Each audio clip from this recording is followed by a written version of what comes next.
இன்னைக்கு சூப்பரான கொங்கு நாட்டு ஸ்டைல் தக்காளி குழம்பு தான் எப்படி செய்யணும்னு பார்க்க போகிறோம். இதை தக்காளி குருமா, தக்காளி சாம்பார், தக்காளி குழம்பு எப்படி வேணாலும் சொல்லலாம். ஏன்னா இது வந்து டிஃபனுக்கு சாப்பாட்டுக்கு ரெண்டுக்குமே சூப்பராக இருக்கும்.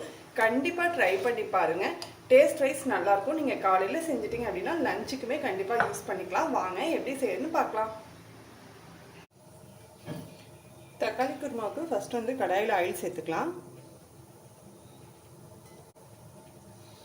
ஆயில் சூடானதும் ஒரு 20 சின்ன வெங்காயம் சேர்த்துக்கிறேன். காரத்துக்கு ஏற்ற வரமிளகாயும் ஒரு 10 பல் பூண்டு சேர்த்துக்கலாம். இதெல்லாமே நல்லா வதங்கட்டும். வெங்காயம் ஓரளவுக்கு வதங்கிடுச்சு. இப்போ வந்து சோம்பு ஒரு டீஸ்பூன் அளவு, சீரகம் ஒரு டீஸ்பூன் அளவு, மிளகு அரை டீஸ்பூன் அளவு சேர்த்துக்கலாம்.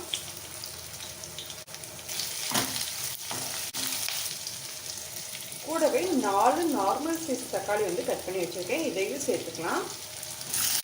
தக்காளி வந்து முக்கால்வாசி வதங்கி வரட்டும், அந்த அளவுக்கு வதக்கிக்கலாம்.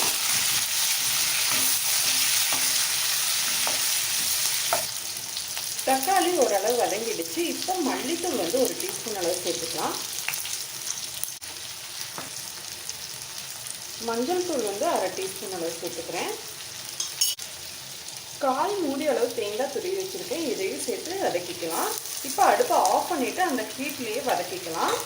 தக்காளி ரொம்ப அதிகமாக வதங்க தேவையில்லை, ஓரளவு வதங்கினா போதும். பச்சையாக இருந்தால் கூட இந்த குழம்பு நல்லாவே இருக்கும்.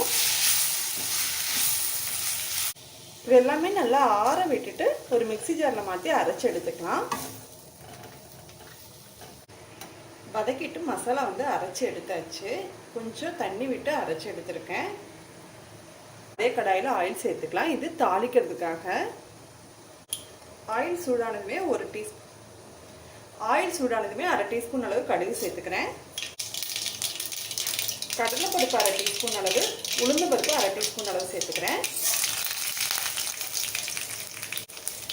இது கூட கட் பண்ணி வச்சுக்கிற பெரிய வெங்காயம், கருவேப்பிலையும் சேர்த்துக்கிறேன். ஒரு 2 நார்மல் சைஸ் வெங்காயம் கட் பண்ணி எடுத்துக்கிறேன். இது ஆப்ஷனல் தான், நீங்கள் தேவைன்னா சேர்த்துக்கலாம், இல்லை அப்படின்னா நீங்கள் அப்படியே கூட தாளிச்சிக்கலாம். வெங்காயம் நல்லாவே வதங்கிடுச்சு. இப்போ அரைச்சி வச்சு மசாலாவை சேர்த்துக்கலாம். இது கூட குழம்புக்கு தேவையான அளவு தண்ணி சேர்த்துக்கலாம். இந்த குழம்பு வந்து ரொம்ப தண்ணி போலவும் இருக்கக்கூடாது, ரொம்ப கெட்டியாகவும் இருக்கக்கூடாது. கரெக்டான அளவில் இருக்கிற மாதிரி வச்சுக்கோங்க.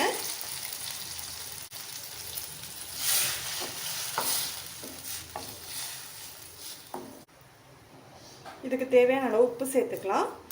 குழம்பு நல்லா கொதிச்சு வரட்டும். தக்காளி சாம்பார் நல்லாவே கொதிக்க ஆரம்பிச்சிருச்சு. இந்த ஸ்டேஜில் நம்ம அடுப்பை ஆஃப் பண்ணிடலாம். இந்த அளவுக்கு கொதிச்சாவே போதும், பச்சை வாசமெல்லாம் போய் வந்தாவே போதும். தக்காளி குழம்பு ரெடி. கண்டிப்பாக ட்ரை பண்ணி பாருங்கள். இது இட்லி, தோசை, சாதம் எல்லாத்துக்குமே சூப்பராக இருக்கும். காலையில் நீங்கள் செஞ்சிட்டிங்க அப்படின்னா லஞ்சுக்குமே யூஸ் பண்ணிக்கலாம். இந்த ரெசிபி பிடிச்சிருந்ததுன்னா லைக் பண்ணுங்கள், ஷேர் பண்ணுங்கள், கமெண்ட் பண்ணுங்கள் ஃப்ரெண்ட்ஸ். கண்டிப்பாக எங்கள் சேனலை சப்ஸ்கிரைப் பண்ண மறந்துடாதீங்க. தேங்க்யூ.